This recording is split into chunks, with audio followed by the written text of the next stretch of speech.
নমস্কার, আমি নিকিতা সুর ইউনিভার্সিটি বিটি অ্যান্ড ইভিনিং কলেজের বিএড সেকশনের প্রথম সেমিস্টারের একজন ছাত্রী।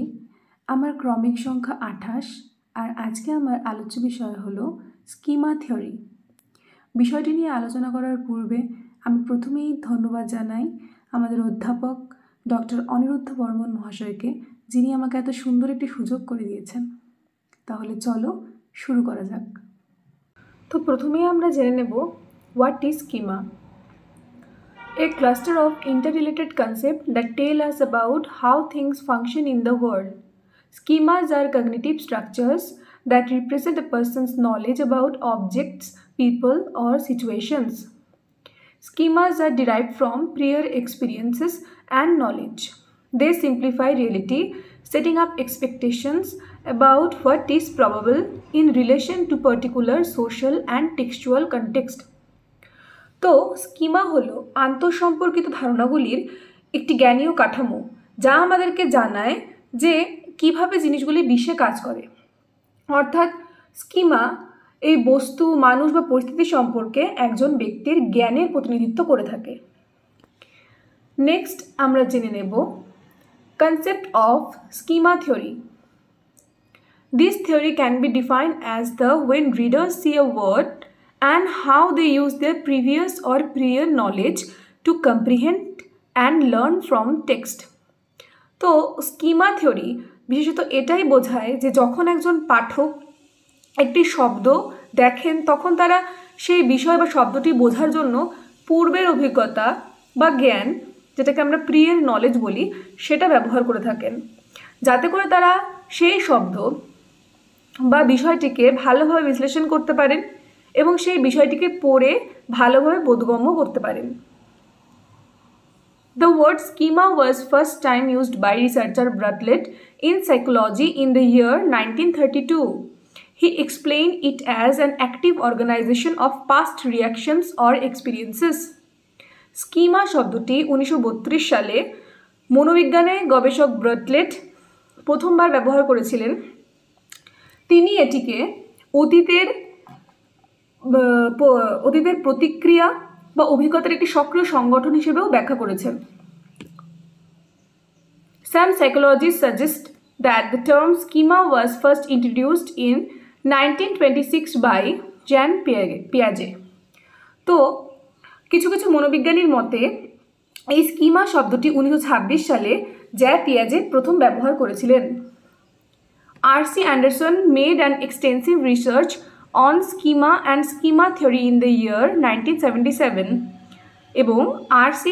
Anderson 1977 সালে স্কিমা এবং স্কিমা তত্ত্বের ওপর একটি বিস্তৃত গবেষণাও করেছিলেন। এখন আমরা দেখে নেব স্কিমা অ্যাক্টিভিটি, অর্থাৎ স্কিমার কিছু উদাহরণ। When a child is young, they may develop a schema for a dog. They know a dog walks on 4 legs, is hairy and has a tail. When the child goes to the zoo for the first time and see a tiger, they may initially think the tiger is a dog as well. From the child's perspective, the tiger fits their schema for a dog. In fact, every animal he sees that has 4 legs and a tail, he will probably call a dog because it's fit in his schema for a dog.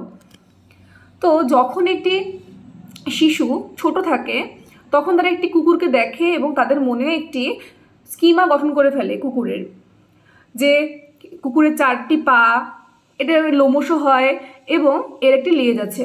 এবং পরবর্তীকালে তারা যখন কোনো চিড়িয়াখানায় যায়, কোনো বাঘ দেখে, তখন তারা সেই যে কুকুরের স্কিমা, সেই স্কিমার সাথে বাঘটিকে মিল খুঁজে পায়।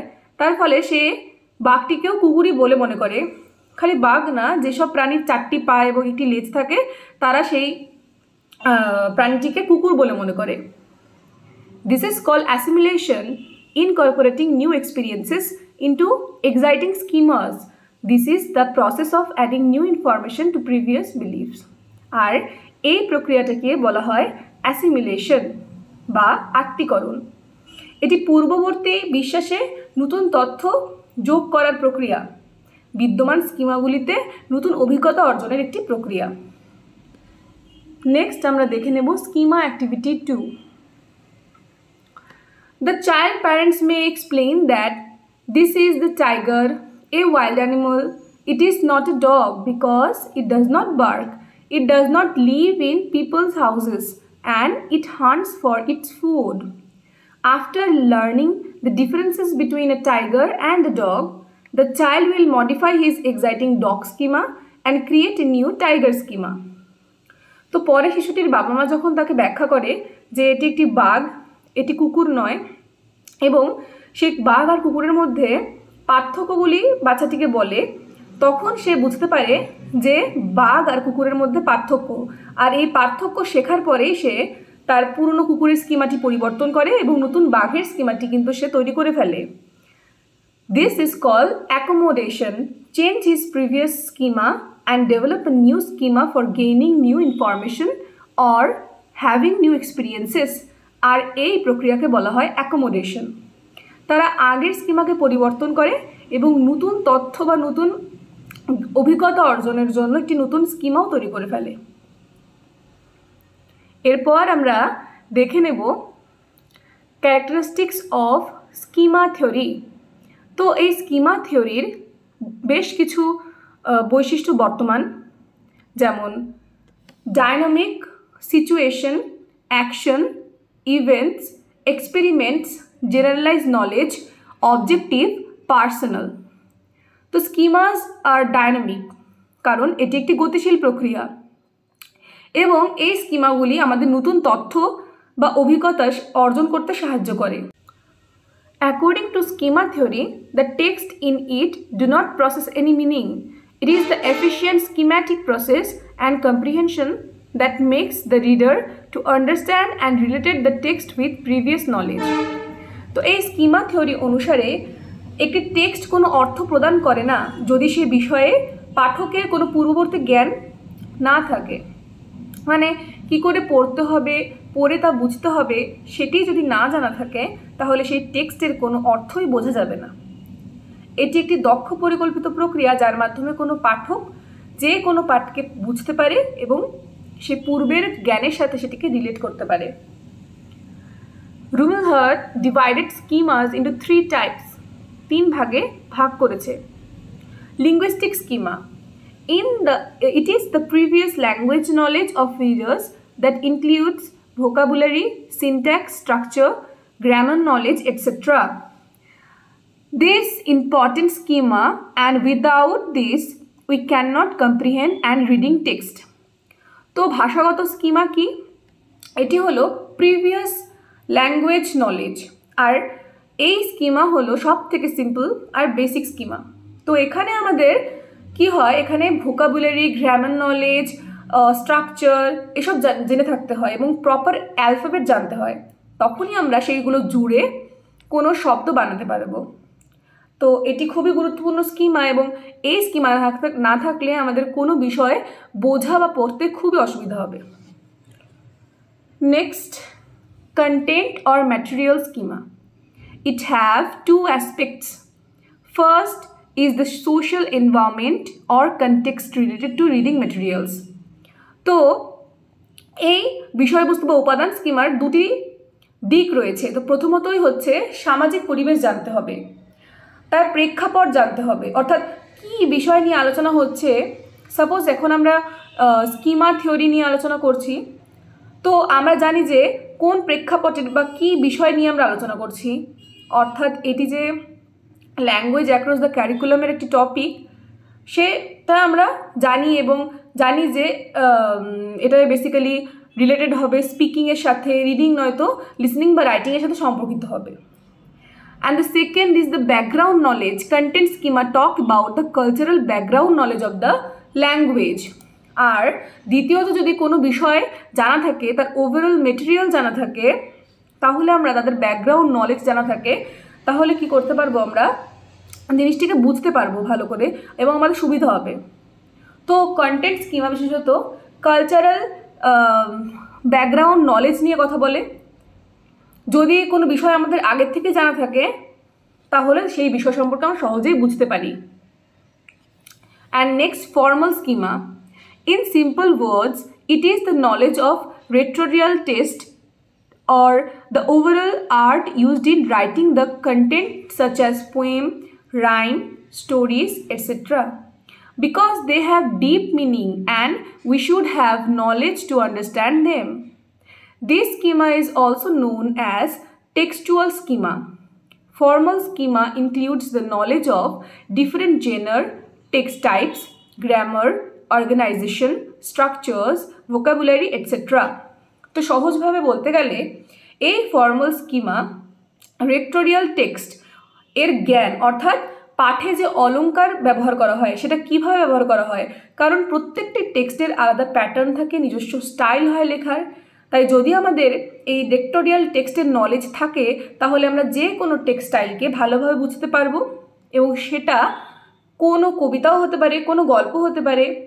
তো এই স্কিমা হলো একটি টেক্সচুয়াল স্কিমা, যার মাধ্যমে আমরা জানতে পারি টেক্সটের আলাদা জেনার, টেক্সট টাইপ জানতে পারি, গ্রামার জানতে পারি, স্ট্রাকচার জানতে পারি। নেক্সট আমরা জেনে নেব role of teacher to help students apply schema theory. Activate previous knowledge, অর্থাৎ কোনো বিষয় পড়ানোর আগে একজন শিক্ষক সে বিষয়ে প্রশ্ন করতে পারে যাতে করে শিক্ষার্থীর পূর্বের জ্ঞান প্রয়োগ করে তারা নতুন কিছু পড়ার আগে সেই বিষয়ে তাদের পূর্বের জ্ঞান বা অভিজ্ঞতাকে কাজে লাগাতে পারে। নেক্সট আইডেন্টিফাই টেক্সট স্ট্রাকচার, মানে যখন একজন শিক্ষার্থী পড়বে তখন শিক্ষক সেই টেক্সটের স্ট্রাকচার সম্পর্কে শনাক্ত করতে সাহায্য করতে পারে, যার মাধ্যমে তাদের ধারণা হবে বিভিন্ন টেক্সট কিভাবে অর্গানাইজড আছে। Next teach student how to use graphic organisers. Graphic organisers কী হয়, যার মাধ্যমে ভিজুয়ালি টেক্সটের স্ট্রাকচার বোঝানো হয়। তাই এই টুলটি অত্যন্ত সাহায্য করে কোনো টেক্সটের প্যাটার্ন বোঝার ক্ষেত্রে, অর্থাৎ টেক্সটটি মূল বিষয়বস্তু বুঝতে এই গ্রাফিক অর্গানাইজার সাহায্য করে। And next provide opportunities for students to practice. এটি সবথেকে একটি গুরুত্বপূর্ণ বিষয় যে একটি বাচ্চাকে সুযোগ দিতে হবে প্র্যাকটিস করার বা রিডিং করার, তাহলে তাদের প্রিয়ার নলেজ অ্যাক্টিভ হবে এবং স্কিমা থিওরি সঠিকভাবে অ্যাপ্লাই করতে পারবে। অর্থাৎ শিক্ষক বিভিন্ন টেক্সটের স্ট্রাকচার বাচ্চাদের শনাক্ত করতে দিলে তারা আরও ভালোভাবে বিস্তৃতভাবে এই বিষয় সম্পর্কে অবগত হবে। তো অ্যাজ এ টিচার আমরা একজন শিক্ষক হিসেবে শিক্ষার্থীদের এইভাবে স্কিমা থিওরি অ্যাপ্লাই করতে হেল্প করতে পারবো। And next conclusion. In the end, we can say that schema theory has provided education with a way to think about the representation of some forms of complex knowledge. It has focused attention on the role of old knowledge plays in acquiring new knowledge and has emphasized the role of top-down reader-based influences in the reading process. তো শেষ পর্যন্ত আমরা এটাই জানতে পারলাম যে কিছু জটিল জ্ঞানের উপস্থাপনা সম্পর্কে চিন্তা করার একটি উপায়ে শিক্ষা প্রদান করেছে এই থিওরি। এটি নতুন জ্ঞান অর্জনে পুরনো জ্ঞানের ভূমিকার উপর মনোযোগ প্রদান করেছে। তো ধন্যবাদ।